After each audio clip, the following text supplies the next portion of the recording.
रिश्ते में तो हम तुम्हारे बाप होते हैं, नाम है शहंशाह।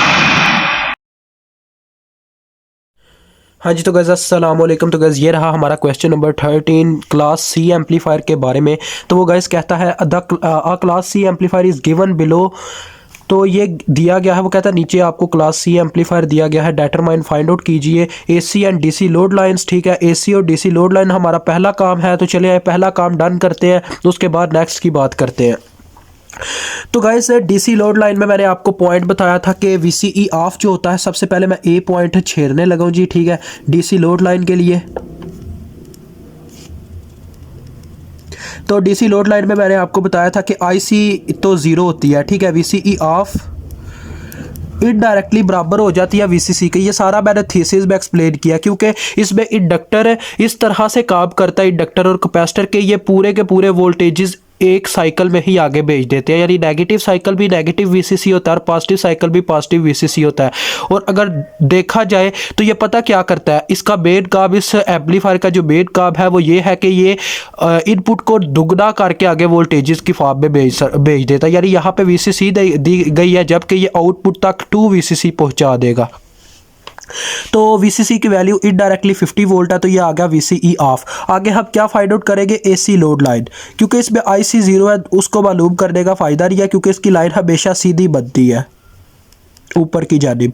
तो AC लोड लाइन की अब बात करते हैं। AC लोड लाइन में मैंने आपको 2 पॉइंट बताए थे, एक था VCE ऑफ, दूसरा था हमारे पास IC सैचुरेशन। तो VCE ऑफ गाइज आपको मैंने ये चीज़ बताई थी प्रीवियस टर्म्स में कि VCE ऑफ जो AC की, सॉरी गाइज ये हिल गया थोड़ा, इसको थोड़ा सेट कर लेने दीजिएगा जी। तो गाइज ये सेट हो गया यार, इसको क्या मसला है। तो गाइज़ बस आज ही आपने ये चीज़ बर्दाश्त करनी है इस वीडियो में, क्योंकि इंशाल्लाह आने वाली वीडियोस के लिए नई रिंग लाइट आने वाली है, जिससे ये हमारा एडजस्टमेंट ठीक हो जाएगा। तो जैसा कि मैं आपको कह रहा था कि VCE ऑफ AC का यही काम होता है कि वो DC के काम को आगे बढ़ाती है, लेकिन यहाँ पे जैसा कि मैंने आपको बताया कि वो at a time VCC he voltages provide करते हैं, इंडक्टर और कैपेसिटर इस तरह से उसको मतलब अरेंज करते हैं, उसकी एडजस्टमेंट इस तरह से करते हैं।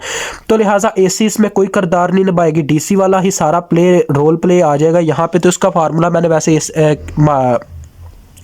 मेंशन किया था थीसिस के अंदर, तो वो अगर आपको याद हो तो यही था, डायरेक्ट VCC के ही बराबर होती है VCE ऑफ स्मॉल भी, तो 50 वोल्ट आ गए। ठीक हो गया। उसके बाद इसकी जो IC सैचुरेशन होती है उसका फार्मूला मैंने आपको थीसिस में बताया हुआ है यार, एक दफ़ा थीसिस देख ले जाके, अदरवाइज़ आपको कंपेयरिंग की वीडियो भी मिल जाएगी जिसमें सारा कुछ कंपेयर किया गया, class A, class B, class C, उसके अंदर सारे फार्मूलाज मौजूद हैं। तो IC सैचुरेशन का फार्मूला था हमारे पास VCC ओवर RL। तो VCC है 50 डिवाइडेड बाय हमारे पास कितना है जी 50 के, तो ये आ रही है 1 मिली एम्पेयर। तो गाइस जैसा कि आप यहाँ पे देख सकते हैं हमारे पास दोनों पॉइंट्स मालूम हो चुके हैं। अब लोड लाइन हम ड्रा कर सकते हैं, तो चलिए लोड लाइन को ड्रा करते हैं। तो अब हम इसकी लोड लाइन ड्रा करेंगे, एक ग्राफ ले लेते हैं जी। ये आपके सामने मैंने एक लाइन खींच दी है। गाइस काफ़ी प्रैक्टिस होगी अब लाइन खींचने की, सीधी खींच देता हूँ मैं। तो देखें अब यहाँ पे आपको पता है कि इस साइड पे IC होती है, उसके बाद ये कैपिटल लेटर लिखना था, मैं स्मॉल लिख गया हूँ। तो ये IC होती है और ये हमारे पास VCE होती है। तो सबसे पहले हम DC लोड लाइन खींचेंगे, तो 50 वोल्ट है, तो लिहाजा हम 10-10 की फॉर्म में लेते हैं, 10, 20, 30, 40। ये अब हमारी मर्जी होती है गाइस कितनी रेंज में आप चलाना चाहते हैं। तो मैंने इस तरह से इनको रख दिया, मतलब 10-10 टाइम्स बढ़ाता गया हूँ। और इसको मैं चले क्या करता हूँ 0.5 यानी 0.55 बढ़ाता जाता हूँ, 0.5 milli ampere, 1 milli ampere, 1.5 milli ampere. चाहे हमारी 1 मिली एम्पेयर है, लेकिन ग्राफ उसी हालत में अच्छा लगता है जब वैल्यूज़ इस तरह से मेंशन हो, यानी ज़्यादा लंबा ग्राफ दिखाया गया हो। अब यहाँ पे देखें गाइज, ये 50 वोल्ट का पॉइंट है, यहीं पे हमारी DC लोड लाइन खींची जानी है। ये है VCE ऑफ का पॉइंट, ये आपने साथ में मेंशन करना है और कैपिटल V लिखना है। ये थोड़ा मेरा छोटा लग रहा है, मैं इसको बड़ा करता हूँ, अब ठीक लग रहा है। तो इस लाइन को आपने इस तरह से सीधा खींच देना है। तो आपने ऊपर कोई और चीज़ से नाम लिखना है डीसी लोड लाइन, यानी कि आप मार्कर इस्तेमाल कर सकते हैं या आप ब्लू बॉल पॉइंट इस्तेमाल करें। जैसे अभी मैं ब्लैक इस्तेमाल कर रहा हूँ तो इसकी अपोजिट इस्तेमाल करूँगा। तो डीसी लोड लाइन खींच दी। अब यही VCE स्मॉल VCE ऑफ का भी पॉइंट है, VCE ऑफ। और IC सैचुरेशन जो AC के लिए है वो है हमारे पास 1 मिली एम्पेयर, जो कि ये पॉइंट बनता है। तो इस लाइन को आपने मिलाना है। तो गाइज ये आ गई हमारी AC लोड लाइन। तो यहाँ पे हम लिख देंगे IC सैचुरेशन। तो इस तरह से गाइज हमारी AC लोड लाइन और DC लोड लाइन कवर हो गई, यानी हमारा A पार्ट हल हो चुका है। अब हम B पार्ट देखते हैं। तो B पार्ट में देख सकते हैं उसने रेजोनेंट फ्रीक्वेंसी ही पूछी है। इसके बारे में भी आपको मैंने थीसिस में बताया था कि इसका सिंपल सा फार्मूला है गाइज। B पार्ट अब हम करने लगे। रेजोनेंट फ्रीक्वेंसी यानी F0 which is equal to 1/2 pi √LC LT/CT। वैसे भी इस शेप से गाइस पता ही चलता है कि इन्हीं दो चीज़ों की बात हो रही है, क्योंकि दूसरी चीज़ों की तो वैल्यू दी नहीं गई, क्योंकि कैपेसिटर ही इस चीज़ में तंग करता है। तो कैपेसिटर देखें C2 की वैल्यू नहीं गिवन, C1 की भी गिवन नहीं है, लेकिन यहाँ पे CT की गिवन है, लिहाजा इसका मेन मतलब ही CT की बात हो रही है। और वैसे भी ये थीसिस का कहना है कि ये वही कैपेसिटर होता है। अब 2 पाई इंटू √LT कितना है हमारे पास जी 10 माइक्रो, और CT कितना है 100 पिको। तो इसको पूरे को मैं मालूम करके आपको फ्रीक्वेंसी की वैल्यू बताता हूँ। तो गाइस फ्रीक्वेंसी तो निकल आई है। और एक और चीज़ आपको बताता चलूँ कि पिको का मतलब 10⁻⁻12 होता है और माइक्रो का मतलब 10⁻⁻6 होता है। ये ना हो कोई किसी बच्चे को पता ना हो, इस वजह से मैंने ये चीज़ मेंशन कर दी है।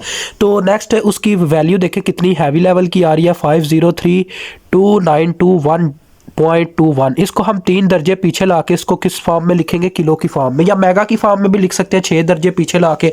तो चलिए मेगा की फॉर्म में ही लिखते हैं। मैं दोनों फॉर्म में आपको लिख के बताता हूँ। अगर इसे किलो की फॉर्म में गाइस लिखा जाए तो ये आती है 5032.9 किलो हर्ट्ज़। ठीक हो गया। और अगर इसे मेगा की फॉर्म में लिखा जाए तो इसे 3 दर्जे और मज़ीद पीछे ले आए तो ये आती है 5.03 मेगा हर्ट्ज़।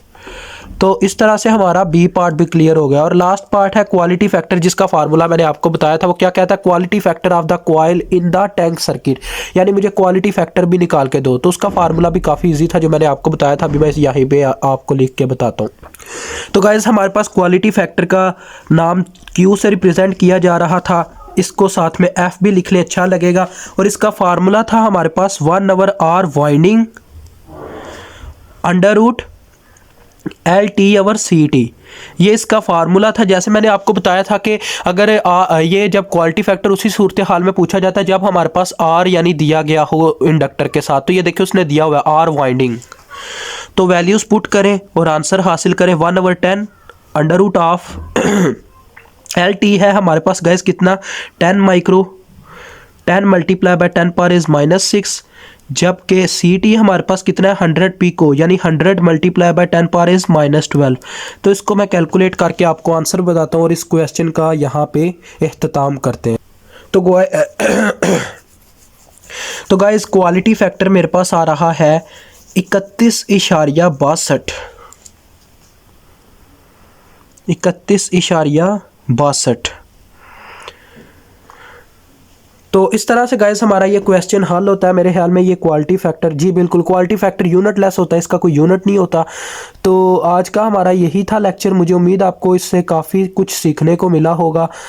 इंशाल्लाह मिलेंगे नेक्स्ट वीडियो में। अल्लाह हाफिज़, अस्सलामु अलैकुम।